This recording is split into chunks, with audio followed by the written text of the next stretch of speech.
land that came from the Smithsonian Institute that once belonged to Thomas Jefferson, our third president.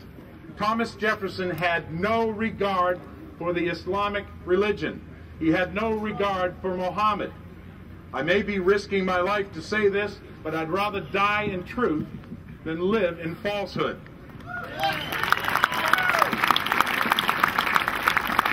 Thomas Jefferson had a battle to fight with the Barbary pirates. They were mujahideen on a jihad. You recognize that language? And I want to tell you that he was learning from the Quran what they really believed. And what is believed in the Quran is the infidel must die. And many of you out here today, and myself, we are infidels to them. Gee, the Patriot pastor's really digging in deeply here, isn't he? You see, the question that I ask you today, when we hold up a parchment copy of this Declaration of American Independence, which unfortunately not many Americans have ever read the provisions of it, and we hold up the quill pen, how many of you here today would risk what they risked to sign it? This is one of the primary foundational documents of America, even though there are many people, quite honestly, in our government that according to this document and the belief of the Founding Fathers are traitors to America.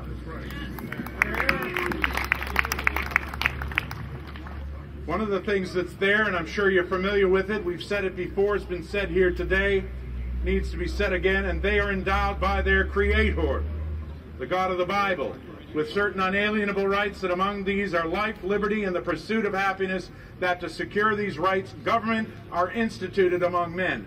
This is what the Founding Fathers believe. Governments are instituted among men to secure these rights, not privileges.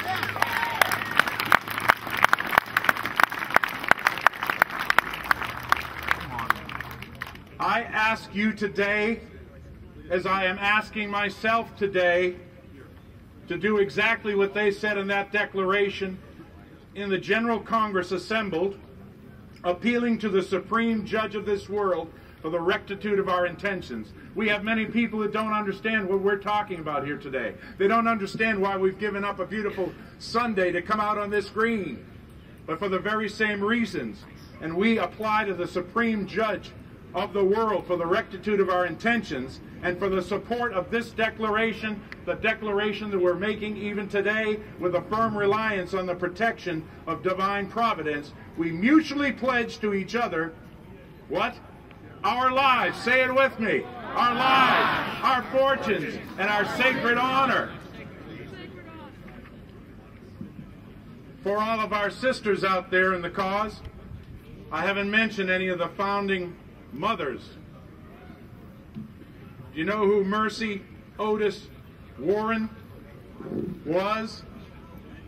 Daughter of Colonel Otis, wife of Dr. Warren.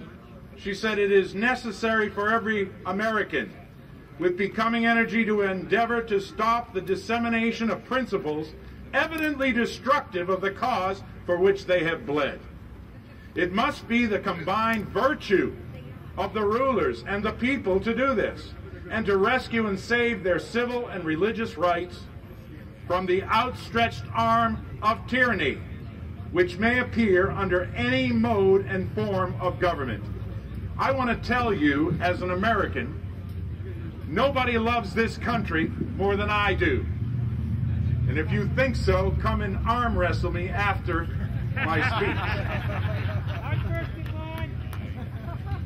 But I want to tell you something. I have the concern that she had right then. You see, government big enough to supply everything you need is big enough to take away everything you have. The course of history shows that. As governments grow, liberty decreases. I want the government to get back into the chains of the Constitution.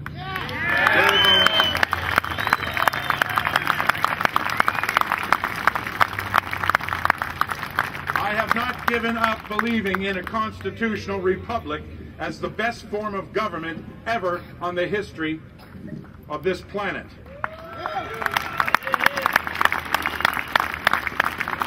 And none of us could certainly be foolish enough to believe that we could expect to reap the blessings of freedom when we must, like men, undergo the fatigues of supporting it.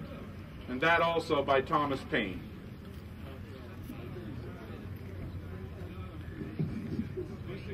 Someone has stolen my country, and I want her back now!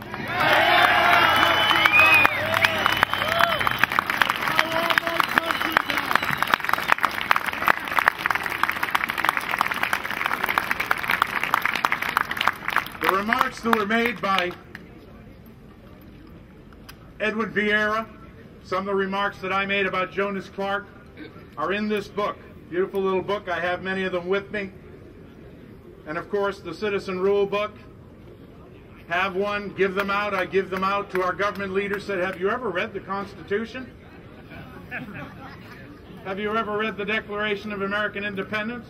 Have you ever read about jury nullification, grand juries, and so forth and so on, and a variety of other things in this little booklet?